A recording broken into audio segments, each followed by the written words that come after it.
Hi అండి, అందరికీ నమస్తే. ఈరోజు మనం తలకాయ మాంసం కర్రీ చేసుకుంటున్నాం అండి. నాన్ వెజ్ ప్రియులందరికీ one of the favourite curry అండి. సింపుల్గా ఎలా చేసుకుందాం ఇప్పుడు చూసేద్దాం.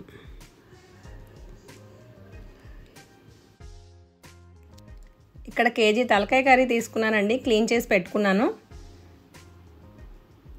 4 ఉల్లిపాయలు మీడియం సైజ్వి, 4 టమాటోలు, 6-7 పచ్చిమిర్చి తీసుకోవాలండి. ఉల్లిపాయలు ముందుగా చిన్న ముక్కలుగా తరుక్కోవాలి. స్టవ్ మీద కుక్కర్ పెట్టి ఆయిల్ వేసుకోవాలండి. నాన్ వెజ్ కర్రీస్ కాబట్టి కొంచెం ఆయిల్ ఎక్కువే పడుతుంది. ఆనియన్స్ వేసుకొని లైట్ బ్రౌన్ కలర్ వచ్చిన వరకు ఫ్రై చేసుకోవాలండి. ముందే పచ్చిమిర్చి కూడా వేస్తే కొంచెం పేస్ట్లా అయిపోతాయండి. కొంచెం వేగాక వేసుకుంటే ఫ్లేవర్ బాగా వస్తుంది. ఉల్లిపాయలు కొంచెం వేగాయండి. ఇప్పుడు పచ్చిమిర్చి వేసుకొని వేపుకోవాలి. ఇది మీడియం ఫ్లేమ్లో పెట్టి ఫ్రై చేసుకోవాలండి ఉల్లిపాయలు మనం. ఇప్పుడు ఫ్రెష్ అల్లం వెల్లుల్లి పేస్ట్ వేసుకోవాలండి 2 స్పూన్లు. అది పచ్చివాసన పోయే వరకు ఫ్రై చేసుకోవాలండి. ఇక్కడ నేను కేజీ కూరతోని కాళ్ళు కూడా అమ్ముతారండి. ఒక 2 కాళ్ళు కొని తెచ్చాను. ఇవి వేరే సపరేట్ రేట్ మనకి. కానీ తలకాయ కర్రీలో వేసుకుంటే మంచి స్మెల్ వస్తుంది. బోన్స్ కూడా చాలా మంచిదండి. ఆనియన్స్ వేగాక మనం క్లీన్ చేసుకున్న కర్రీ అందులో వేసుకోవాలండి. వేసుకొని ఒకసారి బాగా మిక్స్ చేసుకోవాలి.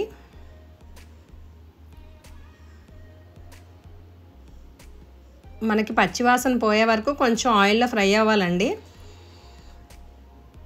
ఆయిల్ అంతా ముక్కకు పట్టేటట్టు కలుపుకొని ఇప్పుడు మనం కొంచెం ఉప్పు,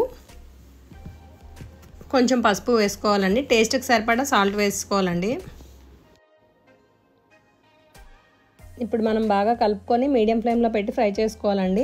నాన్ వెజ్ రెసిపీస్కి దేనికైనా కొంచెం ఆయిల్లో ఫ్రై అయితే ఆ నీచు వాసన అనేది తగ్గుతుందండి. కొంచెం ఆయిల్ పైకి తేలిన వరకు కొంచెం ఫ్రై చేసుకొని ఇప్పుడు కూరకు సరిపడా కారం వేసుకోవాలండి. ఇక్కడ నేను మసాలా కారం వాడుతున్నానండి. 4 స్పూన్ల కారం వేస్తున్నానండి. ఎందుకంటే నాన్ వెజ్ రెసిపీస్లో కొంచెం స్పైసీ ఎక్కువ ఉంటే బాగుంటుంది కాబట్టి వేసుకుంటున్నాను. మీకు తగినంత కారం వేసుకోవాలండి.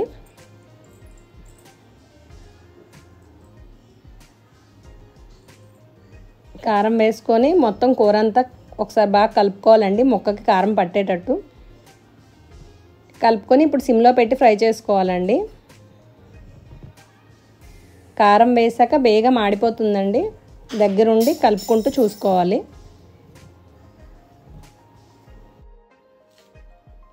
3 to 4 మినిట్స్ ఆయిల్లో ఫ్రై చేసుకోవాలండి. మనకి ఆయిల్ కొంచెం కనిపిస్తున్నంత వరకు ఫ్రై చేసుకోవాలండి. అప్పుడే మనకు పచ్చివాసన పోతుంది. ఇక్కడ ముందుగా మనం తీసుకున్న టమాటోల్ని చిన్న ముక్కలుగా కట్ చేసుకొని ఇక్కడ మనం ముందుగా కట్ చేసి పెట్టుకున్న టమాటోలు వేసుకోవాలండి. టమాటోలు సెంటర్లో వేసుకొని మగ్గించుకోవాలండి. టమాటోలు బాగా మగ్గాక ఒకసారి బాగా కలుపుకొని ముక్క ములిగేటంత వరకు వాటర్ వేసుకోవాలండి.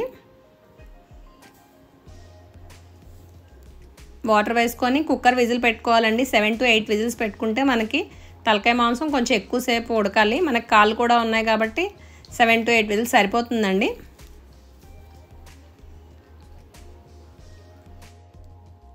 కుక్కర్ విజిల్ పెట్టేసుకొని మనం నిమ్మకాయ సైజ్ అంతా చింతపండు తీసి కడిగి నానబెట్టుకోవాలండి. ఇక్కడ నేను పులుపు కొంచెం యాడ్ చేస్తున్నానండి. చింతపండు రసం మీకు నచ్చితే యాడ్ చేసుకోండి, లేకపోతే స్కిప్ చేసుకోవచ్చు. పులుపు ఇష్టపడని వాళ్ళు చింతపండు వేసుకోకపోయినా కర్రీ చాలా బాగుంటుందండి. మూత తీసుకొని స్టవ్ వెలిగించుకొని కూర సిమ్లో పెట్టి మగ్గించాలండి. ఏదైనా కుక్కర్లో చేసింది ఆయిల్ అంతా పైకి తేలిపోతుంది మనకి. ఒక 5 మినిట్స్ సిమ్లో పెట్టుకుంటే మనకి ఆయిల్ అంతా కూరలో మిక్స్ అయిపోతుందండి. ఇప్పుడు నేను చింతపండు రసం వేసుకుంటున్నాను. వేసుకొని సిమ్లో పెట్టుకొని 15 మినిట్స్ మగ్గించుకోవాలండి, చింతపండు పచ్చివాసన పోయే వరకు.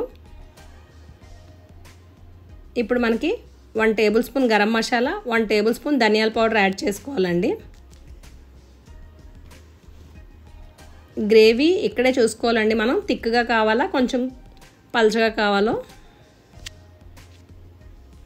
మనకి తలకాయ మాంసం చల్లారుతున్న కొలది గ్రేవీ తగ్గిపోతుందండి. కొంచెం వాటర్ చూసుకొని ఉంచుకుంటే సరిపోతుంది. మన తలకాయ మాంసం కూర రెడీ అయిపోయిందండి. ఇక్కడ మనకి కావాల్సిన కొంచెం కొత్తిమీర వేసుకొని స్టవ్ ఆఫ్ చేసుకోవచ్చు. ఎంతో టేస్టీగా ఉన్న తలకాయ మాంసం పులుసు రెడీ అయిపోయిందండి.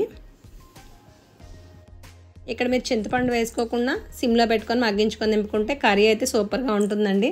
Thank you for watching.